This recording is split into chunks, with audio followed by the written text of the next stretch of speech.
And we're live. Well, Welcome, everyone, to Everything is Attitude with, we have a guest today. Welcome, Rosemary. How are you? I'm good, Al. Well, thank you for bringing Christina on once again. We've had Christina as our guest before, but we're talking about something completely different this time than we did the last time you were on, Christina. And I do believe that the reason you're on is that you and Al went hiking today and got into a conversation about the topic that we're going to talk about today, which is guilt. Let's Yes. talk about guilt, and more guilt. Why do we feel it? What do we do with it? And How we let it affect us, right? Or not? how we can combat it, if of course we ever can. So so hello to everybody who's out there. Hello to everybody listening, and please feel free to make your comments. Please feel free to type in anything you want to tell us. We're listening to, right, Al? Correct. Yes. So have we started already? Where are we I going I from here? think so. I think Christina has been on almost as much as Jeff, or equal to Jeff, right? We've had her on a number of times now. Jeff and Christina, I think, will take over the show from now on. What do you think, Rosemary? No. Well, I mean, they could actually. We could have guests. Yeah, we could have guests. They just take it over one week, right? So Rosemary. Now I said no, and now I'm feeling really guilty about it. Of course, I'm not. You know that I'm not telling the truth.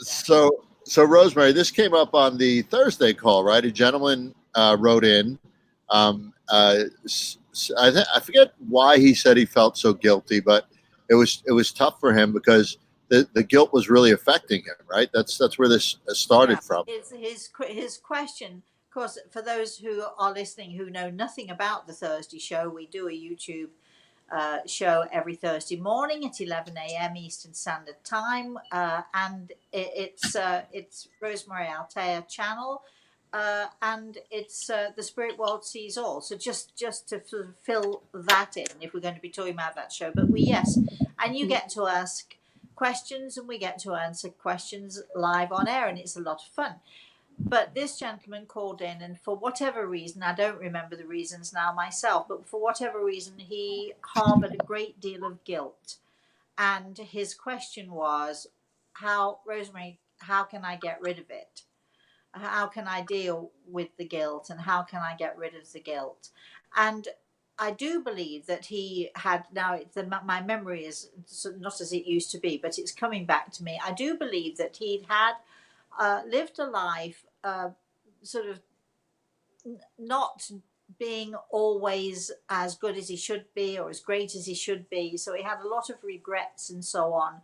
And because he hadn't lived perhaps a life that he felt he ought to have, he harbored a great deal of guilt in that regard. And my answer to him, as with anybody who feels, that they have to make amends, or they behaved abominably, and now, what do we do? Because people do harbor guilt for different things, for different reasons. And I said to him, it's really not so much about how you did live your life, it's about how you live your life from now, and how you live your life moving forward. And as long as you can, do great things moving forward. And when I say do great things, I don't necessarily mean, sort of great things as far as world peace and all of that necessarily. When I say great things, I mean as long as you're kind to people, you're nice to your neighbors, you do the right thing, and you live the best life that you can, learning to love yourself along the way, then the guilt will just simply fall away, because you're striving forward, you're moving forward, instead of just always looking back. And looking back can really damage us, don't you think, Al? It can really damage us, and we sort of tend to harbor wishes, hopes and dreams that we might have had 10 years ago, 20 years ago, and that can ruin our lives, as well as I remember I had a wonderful boyfriend. He was spectacular. I'm going to tell you his name. I don't even know if he's dead or alive anymore. I don't know where he is or what he's doing. His name is John Stuart Reid, and he was, first of all, gorgeous looking, and second of all, just the nicest guy in the world. But I was too young and too stupid to see what was under my nose, as happens when we're young, and I ended it with him, and I did break his heart. It was good to find out many years later that he got over the broken heart and he married somebody else and had two wonderful boys and all the rest of it. So that was great. But I was thinking before we came on the show, what have I been guilty about? Or do I feel guilt? But I did for many years feel the guilt of breaking this young man's heart and perhaps him suffering forever and ever. Of course, that's my ego speaking right there, that I should be so able to devastate another person for the rest of their life. But we do harbour guilt for different reasons. I'm going to ask both of you guys, do you harbour guilt? Do you have any guilt or anything that you would like to share or talk about before we sort of go more into things? I can't hear you, Alto. I would love to hear what Christina says about that for sure. And I think, but as we talk about the guilt piece of this, we've talked about sort of that negative spiral that comes down, right? That we kind of just start going down that And buy into very easily if we're not right, careful. right, exactly. And guilt especially, I think, has that effect. If you let it get to you and if you let it consume you, it has that spiral down. But I'd love to hear, Christina, your thoughts. Wow, no pressure or anything. I'm trying to think, the word guilt, I feel bad about if I can't help people or if I feel bad, is that like, Well, Christina, I have to say, like we were talking on while we were hiking before this, and I think you could label Christina and I as the feel bad siblings because we always say we feel bad, and that I think that is part of like if you and Rosemary, you've told me don't feel bad, right? Don't feel bad, but I think that is a component of guilt. Well, let me just say, because I don't really know all the details of your upbringing, but let me say this because we might include this in the conversation. I don't want to point the finger at the Catholic Church necessarily, because lots of churches and lots of religious beliefs, know exactly how to heap on the guilt. And, they start by saying we are born into sin. We are born, or, this newborn baby is born sinful. And I'm sorry, but I don't hold with it. I don't want to disparage anybody else's beliefs, but honestly, really, how can it possibly be that a child, an innocent child, is born into sin? But many churches and many different belief systems will have us believe that from the time we took our first breath, we've got to make up for the supposed sins that we have perpetrated upon this earth, whether knowingly or otherwise, and it makes no sense to me whatsoever. However, mothers are great, and Catholic mothers I know. And the Italian culture too, like certain cultures, not just Italian culture, but Irish, Jewish, like yeah.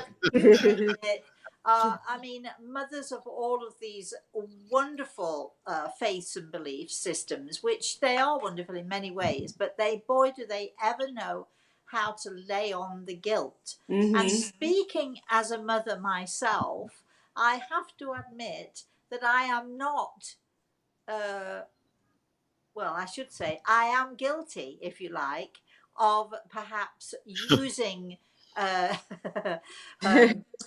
certain situations and making my daughter feel, I don't know whether it's, maybe I have from time to time, you know, put her Wait, on a put her do we on a need to guilt get her trip. on?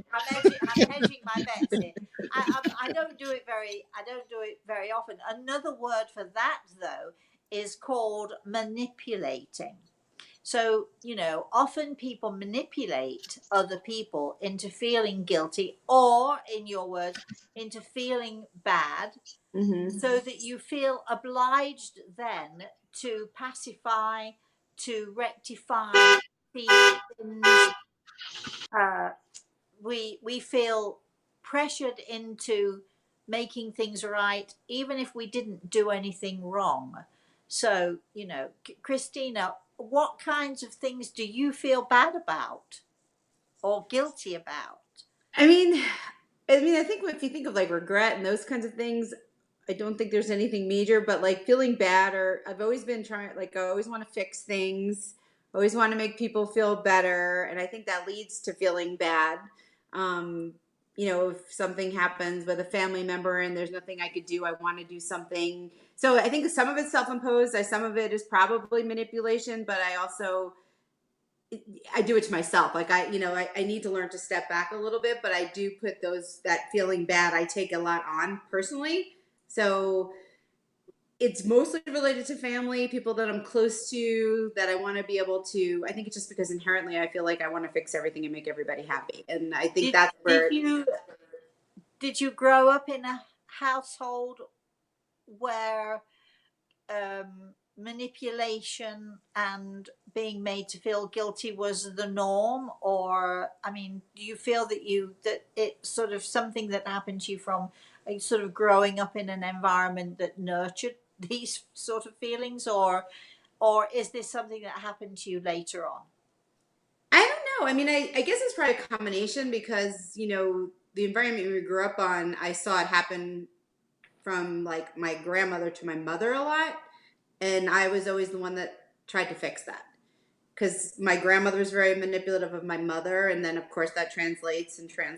So, but I also think, like, I think back when I, was sick, like, I was sick and I was okay with it, but I wanted to make everybody else feel okay because I didn't want everybody else to, like, worry or feel bad. So I don't know if it's a combination of both. If I had to guess, I would say probably a combination of genetic, like inherently or maybe from when I was sick and I just had to take charge, that I felt like I needed to fix and make other people feel better, or take something on myself. Like when my mom got breast cancer, it's like I almost wished it was me instead because I know I could deal with it instead of like having to worry about helping somebody else deal with something. I don't know. I'm not. I don't know if I'm making sense. It's hard. You're actually making sense, but we need to have a long talk, you and I, because you've got all this baggage that I'm hearing. That sort of. But I mean, Rosemary, I think with Christina in particular, the worry piece is another whole show that we could. The worry and control piece is an entirely different show with Christina. I'm going to be back next week, aren't I? But take 2 weeks in a row. But I grew up in the same household, and I think there was a lot of guilt on a daily basis. Yeah, but Christina feels guilty about saying that, right? she's not going to say it, is she, Al? So the same applies to you then. Can you explain, this? I mean, I'm not sure that feeling bad for someone is the same as feeling guilty. I think guilt it's probably a deeper emotion. Guilt is something that tends to eat away at you, whereas feeling badly for someone, we can all feel. I feel badly that my neighbour's going through a tough time right now. I feel badly that I didn't go out and get dog biscuits for Cachorro because now he doesn't have any dog biscuits. I always give him a dog biscuit after his dinner, and I don't have any now. I'm sorry. I feel badly, but guess what? I can give him cheese. I give him cheese instead, and he's fine about it. So I think it's feeling bad about, like for me, it's feeling bad about myself because I don't feel like I did the right thing, or I don't feel like I did right by others. That's where the guilt consumes. So I don't think it's necessarily feeling bad like for people that to get. I think there's a little bit of that. Like you empathize and say, well, they'll have to go through this if I don't do this, kind of thing as well. But I think for us, for at least me growing up, it was something would be put out there, and if you didn't do something or you couldn't do something, then I think verbally more than anything else, it was laid on that you should have done this because it affected me this way, or you should have done this because it affected so and so this way, and it was, and I know that affected me a lot growing up. Well, it's a manipulation of feelings, isn't it? And when you're young, it's easy to buy into that, and it's very easy to grow up, as Christine is, thinking that if I don't fix something for somebody, then that's it leaves me feeling badly about myself, and it leaves me with all of this worry and even straying into the guilt of a thing. Yeah. So Okay, good. go ahead. No, I was thinking I think some of it plays like we were always made to feel bad about like not spending time with family growing up, like the guilt factor, like God forbid there was a friend's party and we had a family occasion, you weren't allowed to go.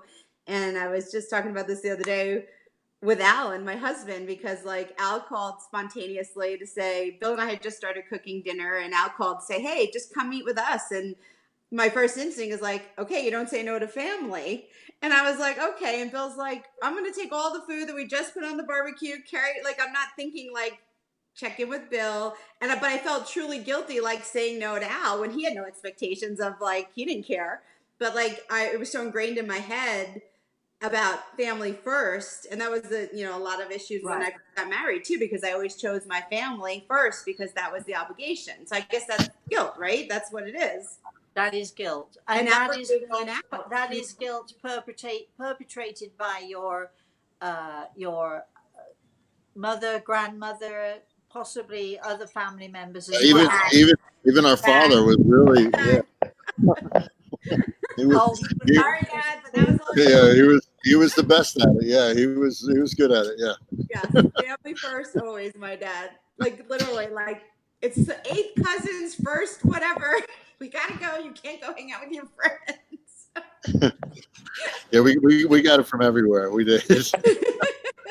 so all right. So let's move on a little bit from that, because honestly, if you grew up in a household, or if you grew up in a religious environment that encourages you to believe that you have sinned, whether mildly or whether seriously, I mean, you can actually, as you grow up and as you grow older, you can realize and see these things for the manipulations that they are. But what about something that happens that if you really, if you could have, you would change it, but unfortunately, you can't, absolutely can't change it, and it can leave people frozen in guilt, and it can lead them to the point where they, it affects their life, and in fact can ruin their lives because they can never move forward from the, if only I had done this, if only I had done that. So Rosemary, why is it bad when you let guilt consume you? I guess, can we start there? Sort of, what does it do to somebody when they let the guilt consume them and affect their life in a negative way? Well, I think personally, if you let guilt consume your life, it can only be a negative, because what you're doing is you're drawing negative energy into you. You're holding on to that negative energy. So therefore, every thought that you have, every action you take is based on this negative energy that you're building around you. So it can only be a thing that can destroy you. It can eat you up. It can eat away your self-worth. People often, if they're consumed by guilt, or they allow guilt to get to them to that point, they can be consumed by it and consequently then frozen into inaction by it. People become will often, through guilt, they will become reliant on perhaps somebody who encourages them to feel guilty, or they become reliant on other people's opinions rather than having their own opinion. So there are many. There's a big And, downside. and, and Rosemary, it's often in opposition of what's good for you too, right? Like it's the opposite of what's good for you Well, when you I think it almost always is in opposition to right, what's good for you. right. But if you are consumed by guilt, it also means that you're blinded. You're blinded to the potential of who you might become without it. You're blinded to the potential of the fact that you're a human being and that you don't have to live with this guilt necessarily. Or let's say you did something really, really bad. Let's say you did something that was so bad that, and I'm thinking of an example. I had somebody, a guy who was actually in prison, and he wrote to me.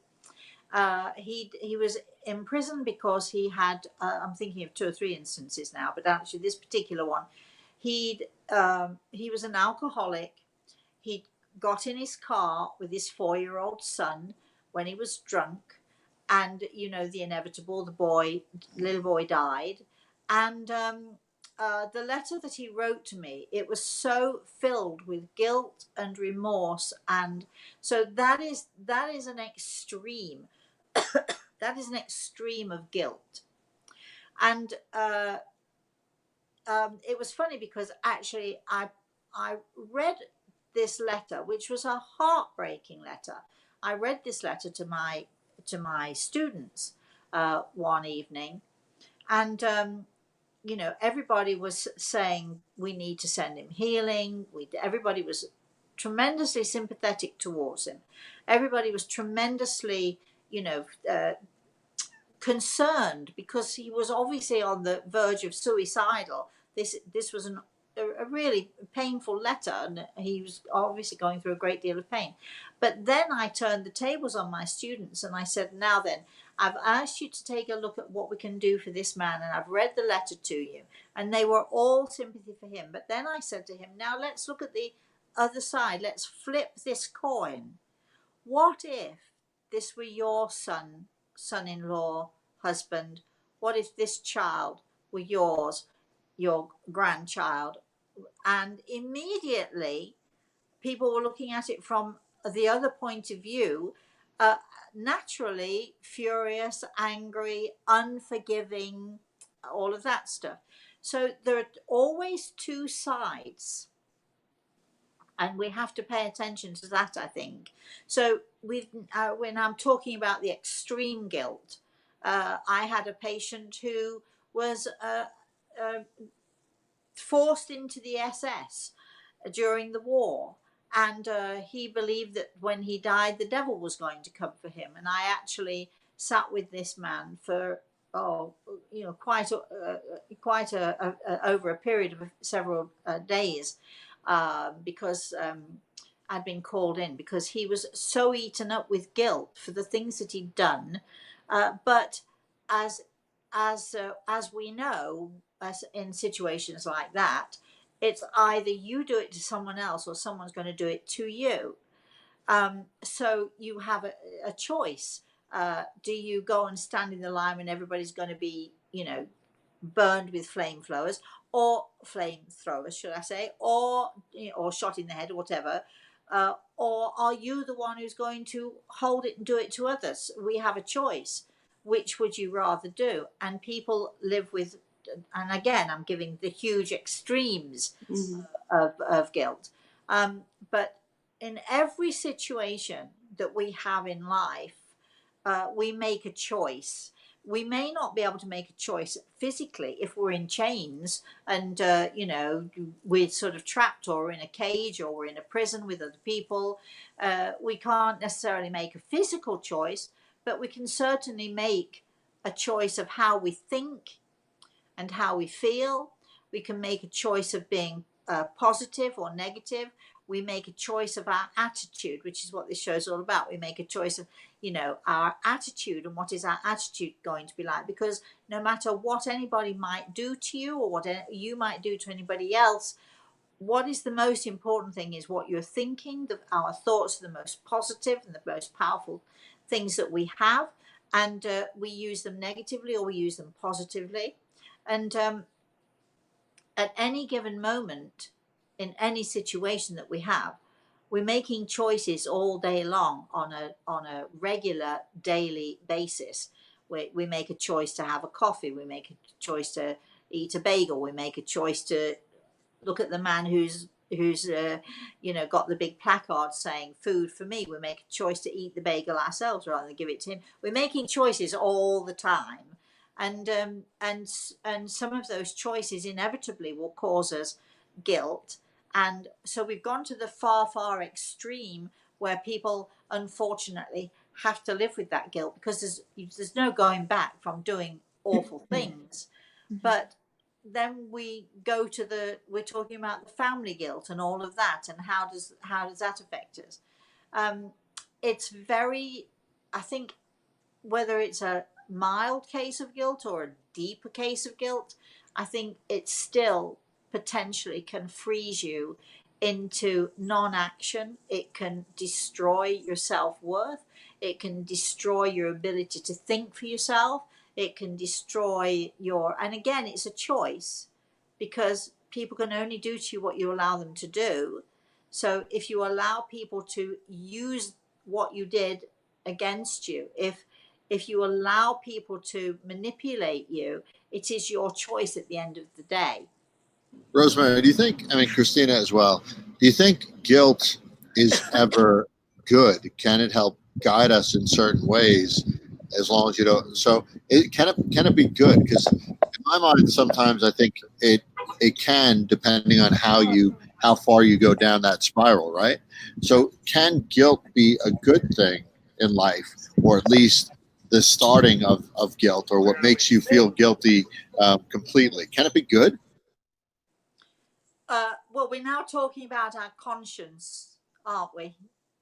And so if our conscience pricks us, then it's a reminder. It's like, you're standing at the register. I had a conversation with a lovely cashier the other day in Walmart, would you believe? And we were talking about, I said, I want to make sure that I've paid for everything in the cart, but I had so much stuff, couldn't see it all. And we were talking about honesty and so on. I mean, what if she had missed something in my cart? Am I going to go off, put it in the car, and not even think twice about it? That isn't me. It's a lot of people, but it just isn't me, because my conscience would prick me. So when you're talking about guilt, is guilt a good thing? Guilt, or our conscience pricking us to the point where we feel guilty if we continue to take that action, can actually keep us on the straight and narrow a little bit, don't you think? Christina, what do you think? Yeah, I think so. I mean, I think if you don't, like, if you, with the guilt factor, I mean, of course there's extremes like you're saying, but like it helps you make the right decision future forward too. So if you feel really bad about something or something you did, and you're acknowledging and you're conscious of it and you want to change it, I think that's what the guilt triggers, that future hopefully positive change or reaction or next choice. So I Yes. in good in that aspect, but like you're saying, not to just continue to wallow in it. More of it's triggering a behavior change or remorse, or forgiving yourself for something that you did by choice or not choice down, in the past, but then how you move forward, I think, is the important part. Yeah, But I think so. And again, we come back to choices, don't we? We Mhm. come back to attitude, because Mhm. if you have an attitude of, well, I'm a bad person and I deserve all of this, and, you know, yeah, he's shouting at me, or he beats me up, or she beats me up, or whatever it is, well, I deserve it. So that's pretty much sort of wallowing in the guilt, and that's no good for anybody. Mhm. Um, or you can say, hold on a minute, maybe I did a lot of stuff wrong, but from today, maybe I can do a lot of stuff that's right. And I think it has a lot to do with the people in your life, whether they're going to encourage you to do right, or whether they're going to prey on the guilt that you have. Because a lot of people prey on your guilty conscience. They prey on the fact that you have no self-worth because Mhm. because and sometimes guilt is simply guilt about being born. You can feel a parent can make you feel so guilty that you were born a girl and not a boy.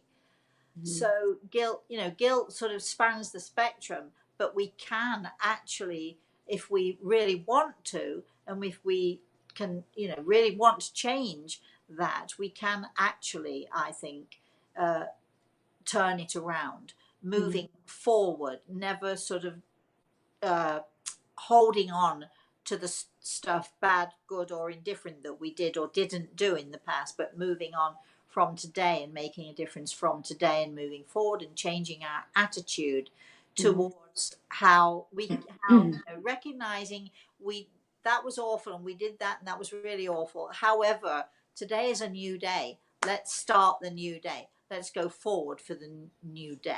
So, Rosemary, if we're talking about this recipe, as we always do, one of the main ingredients is acknowledging that at a certain point you have a choice, and to make that choice something that doesn't let you spiral down or doesn't let the guilt consume you, right? Yeah, I'm not. You saying at a certain point you have a choice? We have a choice every moment.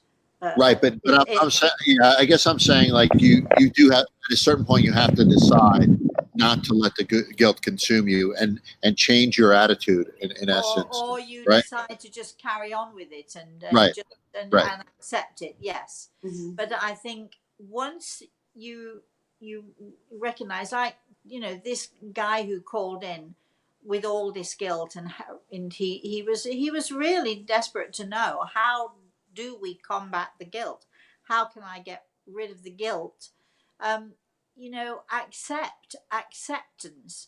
I personally, this might sound weird, because I know a lot of people would say one of the big ingredients that we should consider when we're talking about this subject is forgiveness. But I personally don't believe in forgiveness. And if I may clarify that by saying, it's because I don't feel that I personally am able to judge. It's not my place to judge. And in order to forgive, I do believe that you have to judge. You have to judge your situation, or you have to judge your person, or you have to judge your own self. Because we don't always know all the facts of a situation. We don't know what made a person do the thing they did. We don't know how this person, what his background, or what situations they're in. It's very hard, I think, to not to judge, because we all do it. But when we're talking about forgiveness, I would much rather use the word acceptance. We need to accept ourselves for who we are. Not easy for a lot of people. We also have to accept what we did or did not do that's causing guilt or the feel bad thing. Yeah. Yeah, and move forward, like you said. You always say let God and let go. Like what has happened in the past. Not to say that you dismiss it, because it could affect your decisions No. in the future, right? But Well, you learn by the things that you did or didn't do that you correct. shouldn't have, hopefully. Yes. Go on. But then moving forward from that, you can't change, like you said, you can't change the past, and you can't do anything about how you acted or reacted or whatever, but you can hopefully, like you said, learn from that and make decisions that are good for you too in the future, and that's an important thing too. Like I said before, guilt. Like when you start feeling really guilty, you're not thinking about yourself, and that can have a really horrendous effect on your attitude, on your well-being, on your physical and mental well-being, right? Self-worth and Your everything. self-worth, all of that. So it's so important in my view to let it go and understand. Listen, whether I did or did not do the right thing, I could, you could think about it and contemplate it all you want, but I know that for me, I needed to do this, and this was the right thing to keep me in the right place. and to not get me to a place that I don't want to be. And that's as I get older, something that's really important for me in regard to guilt, and letting it consume me or not consume me. To kind of just let God let go and understand. And you know where I was, Rosemary. It's not an easy thing for me to say that, but one of the first things you said to me was how I tried to control the river, that flow of the river, which I think you mentioned last night in our a lesson with your students. But that's the piece that you just kind of let go and move forward and understand you're not perfect, right? I just want to stop you there because I think one of the most important things that we need to know and understand is you're talking about moving forward and you continue to talk about moving forward. And although I agree with you, there are people out there, people listening, and people I see all the time who have no clue how to move forward. So they need steps. Mm-hmm. We need a step at a time. So in order to move forward, what are the steps? What are the certain actions that we can take in order to enable us to move forward? And I think one of those steps is to really understand. And I said this on Thursday morning to this guy who wrote in. We are very tiny in the sort of in the scheme of things. We are tiny specks, little tiny human beings who just simply are trying to do our best in environments which can be extremely harsh and extremely difficult for us. And I think if we can just accept that we are human beings. I always like to say we're human beings because it makes us sort of seem kind of cute and nice, because I think we all are cute and nice. But I think to just be able to say the first step, I am a human being, therefore I am not infallible, therefore I make mistakes, therefore I am not perfect, because no matter what, and no matter what anybody thinks, I don't think there is a human being on this planet. And I would look at my grandson and say, for all I love him and adore him and worship him, there is not a human being on this planet who is perfect. So we all do things that we shouldn't do. We all say things that we shouldn't do, and we all regret things. But if you can just acceptance starts with understanding that we are fallible, that we cannot possibly, no matter how hard we strive, we cannot possibly be perfect human beings. I think even Mother Teresa, even you name it, whoever, uh, everybody makes mistakes, and some of us make bigger mistakes and some of us make smaller mistakes. There, for the grace of God, go all of us. Um, sort of, it's so easy to judge, but judging first and acceptance of ourselves as human beings that we make mistakes enables us then, I think, to take that next step, which is, if we can accept that we make mistakes, then maybe we can accept that whatever mistakes we made in the past, we can, moving to our next step, start to work on, so what can I do now to make my life better? What can I do now to make my life more interesting, more fulfilled? What do I need to do myself personally to make sure that I can do the very best that I can do for myself first, and then for those around? I think. Christina, do you have a step that you might suggest that people could take? Well, I think the other step is related to, like, there's guilt, like if you do something wrong or you make a choice that you personally feel guilty about, but then there's that other piece of guilt, like you were talking about earlier, like the manipulated guilt, or where I feel guilty for something, like, why am I even feeling guilty for this? Because somebody's making me feel like that. Yeah. And I think with that step is like just still making the same choices, like for you, that work for you, but also being okay that if the other person doesn't understand it or get it, or will never know, like, just not be on the same page as you. I think that's part of Yeah. it. You can't change another person. Mm-hmm. It doesn't matter how much you try. You Right. cannot change another person. What you can do is you can change your own self. Mm-hmm. You can change your own attitude. And then that other person who you would wish would change or might change, by your changing yourself and by your changing your attitude, you will often change those people around you. They will change towards you because you are now projecting more positive, you're projecting something that is more wholesome, and they eventually will see you in a different light, and hopefully they will change, and Mm-hmm. then the relationships become more compatible.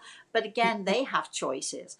But Right. you cannot control someone else. You cannot make somebody else change. You cannot uh, do anything about what anybody else is thinking or feeling. You've got to change you into who you want to be, and they come along or they don't, Mm-hmm. because they have choices. Yep. Al, what do you think to that?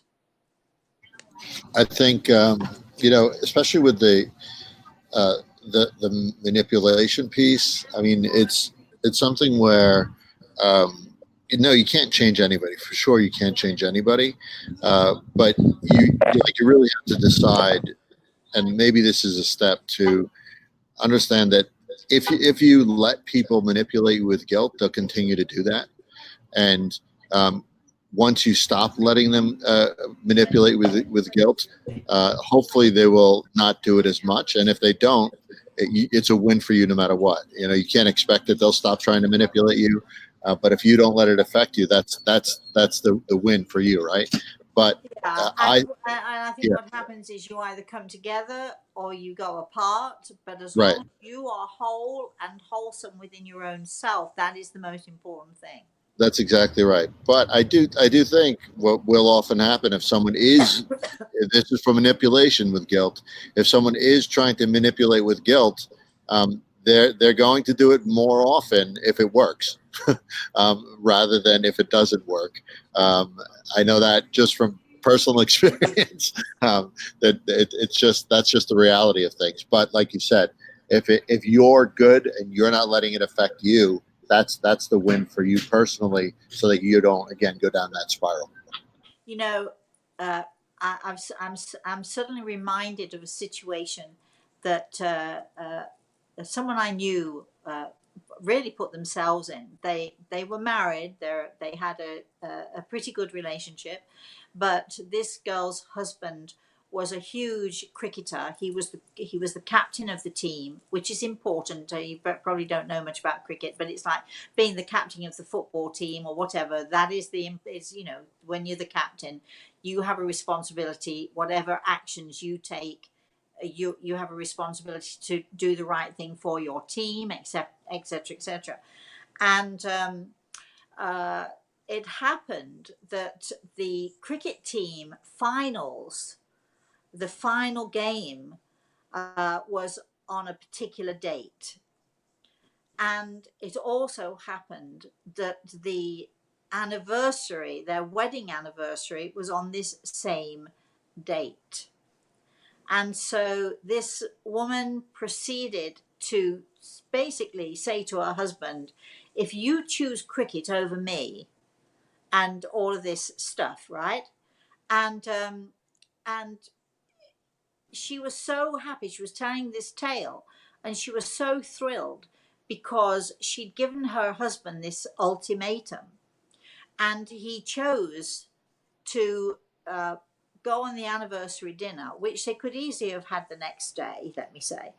But she determined it was important to her, and anyway, so he chose her.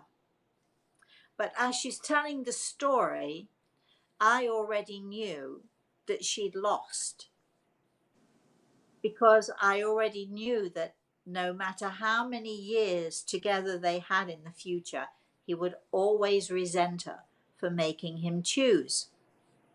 So when you manipulate and you think you've gotten your own way, think twice, because it is the beginning of the end of trust, of loyalty. It's the beginning of the end of many relationships. You might guilt someone into giving up the cricket team's final game. You guilt them into it, and that guilt works for a while, but all of a sudden then you find yourself alone because you've lost the trust and you've lost the companionship and you've lost that, whatever that is, that because if there's no give and take, there is nothing. So when you manipulate, or you think to manipulate, be very careful, because when you think it's a win, it's often a major, major loss. So she might have won the battle, but she certainly lost the war before she's even begun. And I think that when, that it's, again, it comes down to attitude and it comes down to baby steps. If you think that winning these little battles in your life, trying to manipulate people, if you think that that's a good thing, be careful, because you're the one who's going to be on the receiving end of lonely. And you're the one who's going to be on the receiving end of nobody's around you. My mother, I remember many years ago, moaning and complaining and saying that, the woman across the street, her kids all visit her. My kids don't ever visit me. And of course we never visited, because she always made it so miserable for us. And we were miserable as kids because she manipulated us too. So, be careful, before you start to take those steps to change your life in any way. Think carefully about what it is that you want, and think carefully about what it is that you would like to be as a person. And when you think carefully about that, and if you decide in the right way, I just want to be a good person, try to do the right thing, etc., you're going to draw, because everything is energy, you're going to be drawing like-minded people to you. So, I don't know where I'm going with that, but we have a few comments, and let's go. We're coming close to time, but I just wanted to get the comments in. We have Mary actually asked for a healing prayer for her sister recovering from surgery. She also says, "Why are people so hard on themselves?" Nettie says, "Is guilt feeling like feeling bad, but also feeling responsible to do something too?" She asked. Yeah. Marcella, yeah. If I just interrupt with Mary with her request, if you want healing to be sent to you, need to email me, rosemary@rosemaryaltair.com. Put healing in the subject line. We'll definitely put you or your sister or whoever, your family member, on our healing list, and they will be sent healing every day. Sorry, I'll carry on. Yeah, and then Marcella, the same thing, we just said. Her son David just had back surgery and would love some healing prayers. So the same thing for her as well, Rosemary. I'd like to say hi to Marcella, because if it's the Marcella I think it is, I've not seen her or spoken to her for a long time, so I hope she's okay. And then Jeff says, "Hi, folks. Glad you're having this show." And that's it. Oh, all right. Well, all right. So to sort of bring it all together, then, what are the steps, Christina? What steps would you? What ingredients do we put in our mixing bowl to help us with this guilt issue? So I think it's acknowledging it. If it's self-imposed or you're choosing, it's to be okay with it if it's somebody else doing it to you, even if they don't understand why you're sort of stepping back and just not letting it affect you. I personally think it's also comes to your attitude, your confidence too. I think it's easier for some people to, some people have more of a struggle with insecurity and being self-aware and being strong and having that good attitude, but I think it's something you have to work towards. Right. And, making yourself the best person you can be, most positive person you can be. And like you said, it, has that trickle down effect, I think, on others. If you want your life to change yourself. Mm-hmm. Yep. Al, what? I think that was most of the steps, if I'm remembering correctly. Yes. Yes, I think, but if we can put put it into actual, ingredients. Let's say, first of all, understand you have a choice in your attitude, you have a choice in what you do or don't do. So make the right choice. In every situation, think carefully about making right choices. If you are laden with guilt already, then I think another ingredient is to look at yourself, give yourself a good look in the mirror here, and understand I am a little human being. I have, I I make mistakes. I make mistakes all the time. I am fallible. I am not infallible. So accepting that you made mistakes and accepting yourself for who you are and knowing that you can do better in the future. So moving forward, knowing that you can do better. I think that's another step. Anything else that you'd like to add to that, Al? Nope, just along the lines of just letting it go, and not harping on the decision you made. Like, keep it in mind and Don't learn from it, swallow. but don't wallow in something that already happened, because there's nothing you can do about it but learn and move on and use that Take information those for the next steps. time. Yep, Yeah. Take those steps to move forward. yep. I, Take the step I would forward. say accepting like the people who do manipulate, accepting that for who they are, wherever it's coming from, they probably had a long chain of somebody doing it to them, and just acknowledging Be that careful they're, not to judge, yeah, they're human but beings, don't buy into it. but don't buy into it exactly. But know that it's, they've got their own stuff they have to deal with and figure out too, and hopefully use this recipe. Yeah, and again, I think to speak to that particular statement that you just made, acceptance of yourself and acceptance of those around you. But take steps to, if you want to change any situation and any relationship you're in, you need to change yourself Yep. first and be positive about it. That's it. We're done for today. So if you need to contact me, or if you know of anyone who has healing, we're going to be doing our another round of healing for everyone. You can see that on YouTube, on my YouTube show, which is The Spirit World Sees All. How you uploaded or downloaded or whatever that is you did with that yesterday. I actually had my neighbor call me this morning to say, I just happened to see your show, and I've not been able to sleep for ages. And she said, and all of a sudden, she said, I found myself going to sleep and relaxing so well, and I had the best night's sleep ever. So that was a nice endorsement. So you can see that. If you want to connect with Al, it is al@alpisano.com. If you have a subject you'd like us to talk about, then just email us info at Everything Is Attitude. Al's going to put it all up there for us. I hope info at Everything Is Attitude. Yeah. And just let us know any subject that you'd like to talk about. And and we shall be here next week. Who knows what the subject's going to be? Thank you, Christina, once again. You've been a brilliant guest. We love having you on the show. Thank you, Al, for being a great co-host, and to all of you out there. It is Friday and the beginning of the weekend. So please, all of you have a very blessed rest of the day and have a wonderful weekend, everybody. And we'll see you through the week. Bye.